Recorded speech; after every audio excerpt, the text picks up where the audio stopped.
कर्म शब्द की निरुक्ति से। तो देखिए क्या है कर्म शब्द की निरुक्ति। तो सबसे पहले वो बनता कैसे है, क्रि विक्षेप धातु को मनीन प्रत्यय लगकर कर्म शब्द तैयार होता है। क्या, क्रि विक्षेप धातु को मनीन प्रत्यय लगकर कर्म शब्द तैयार होता है। ये आपको याद करना है। क्रियते इति कर्म, क्रियते इति कर्म मतलब क्या, कोई भी क्रिया की जाने के लिए जो भी चेष्टा हो रही है, जो भी मूवमेंट आप कर रहे हो, वो आता है कर्म के अंडर। यत कुर्वन्ते तत कर्म, मतलब जो कर्म, मतलब जो क्रिया आप, मतलब आप कुछ मूवमेंट कर रहे हो तो जो उससे जो निर्माण हो रहा है वो कर्म है।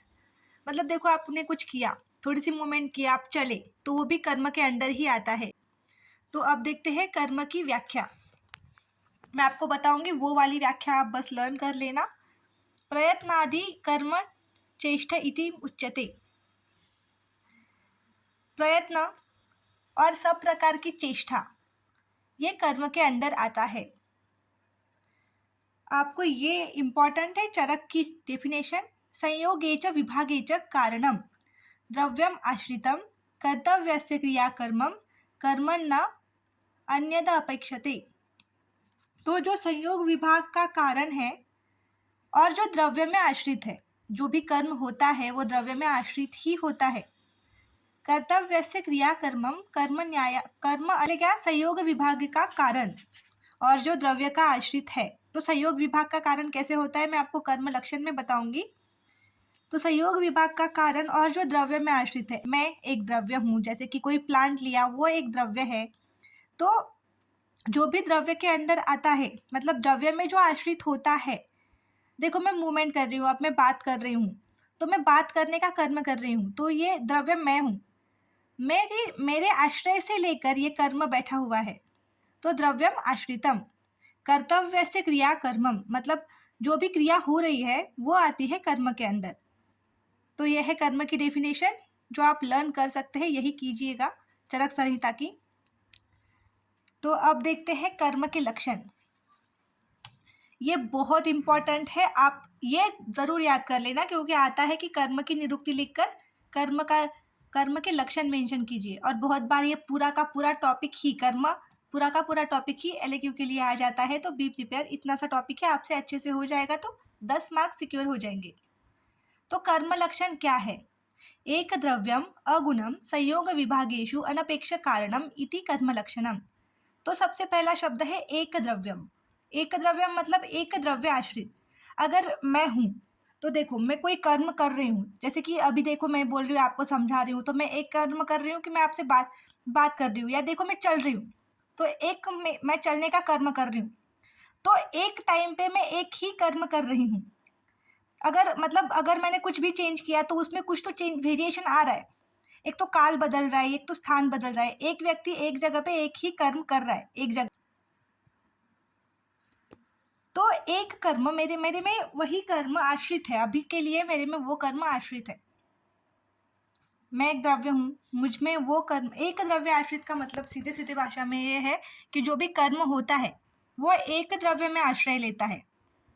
तो देखो जैसे, तो अगुणम, दूसरा क्या है, एक द्रव्यम अगुणम। तो कर्म जो है उसका कोई गुण नहीं होता, कर्म में गुण नहीं होता। गुण कैसे होते हैं, आप जब गुण चैप्टर पढ़ेंगे तब आपको पता चल जाएगा। जैसे कि गुण आते हैं जस 20 गुणवादी गुण, उष्ण तीक्ष्ण, तो आगेशु अनपेक्ष कारणम।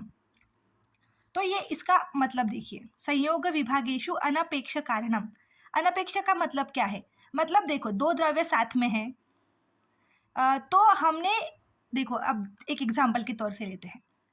जब मेरे हाथ में एक बॉल है तो मैंने वो बॉल फेंका, मैंने वो बॉल दीवार की ओर फेंका, तो पहले वो बॉल और मेरे हाथ का संयोग था। तो मैंने क्या किया, मैंने वो संयोग तोड़ा। मैंने संयोग कैसे तोड़ा, मैंने बॉल को दीवार की ओर फेंका, तो विभाग हो गया। तो मैंने तो विभाग करना चाहा, पर फिर से जब वो बॉल दीवार से टकराया तो दीवार का और बॉल का संयोग हो गया। मैंने कर्म क्या किया, मैंने कर्म किया था विभाग का, पर फिर भी अनपेक्षित रीत्या वो संयोग हो गया दीवार से। तो मैंने जानबूझ के तो नहीं किया, मेरा कर्म था, मैंने संयोग करने की ट्राई की, पर वो विभाग मतलब मैंने विभाग करने का ट्राई किया और वो कहीं और जाके संयोग हो गया अपने आप। आपने किया एक कर्म, दूसरा कर्म अपने आप हो रहा है, तो वो आता है संयोग विभागेषु अनपेक्ष कारणम, अनपेक्ष। ठीक है, तो अब देखते हैं कर्म के प्रकार, वाचिक, मानसिक और शारीरिक। आचार्य चरक ने तो उससे भी ज़्यादा इंपॉर्टेंट आते हैं ये कर्म के प्रकार जो तर्क संग्रह ने बताए हैं। तो आता है कि तर्क संग्रह के अनुसार कर्म के प्रकार लिखिए। तो कौन से है तर्क संग्रह ने बताए हुए? वो है उत्क्षेपणम, अपक्षेपणम, आकुंचनम, प्रसारणम, गमनानि, पंचकर्माणि। कितने बताए हैं? सबसे पहले एमसीक्यू के लिए 5 कर्म बताए हैं, और वो 5 कौन से हैं? उत्क्षेपण, अपक्षेपण, आकुंचन, प्रसरण, गमन। तो एक एक देखते हैं अभी। ठीक है, तो उत्क्षेपण मतलब बेसिकली अपवर्ड मूवमेंट। तो उत से आप याद रखिए ऊपर, तो उत्क्षेपण तो जो द्रव्य जो भी है, ऐसा कोई भी द्रव्य जिसका नीचे वाले से वियोग होकर आगे वाले में जाके संयोग हो रहा है। तो फॉर एग्जांपल के लिए देखिए, जो बॉल था मेरे हाथ में, मैंने उसको ऊपर फेंका, तो मेरे से उसका वियोग हो रहा है और ऊर्ध्व, और वो बॉल अगर किसी सीलिंग से ऊपर टकराया तो उससे उसका संयोग हो रहा है। तो जब वो कोई द्रव्य नीचे से वियोग होकर ऊपर जाकर संयोग पा रहा है तो वो आता है उत्क्षेपण कर्म के अंडर। तो बिल्कुल इसका उल्टा है अपक्षेपण कर्म। तो अपक्षेपण कर्म में क्या हो रहा है? जो भी द्रव्य है वो ऊपर से वियोग पाकर नीचे आकर संयोग कर रहा है। तो आप इसमें देख सकते हैं जैसे कि कोई फ्रूट है, वो पेड़ से नीचे गिर रहा है, मतलब वो पेड़ से वियोग होकर, ऊपर से वियोग होकर नीचे संयोग पा रहा है, तो ये आता है अपक्षेपण कर्म के अंडर।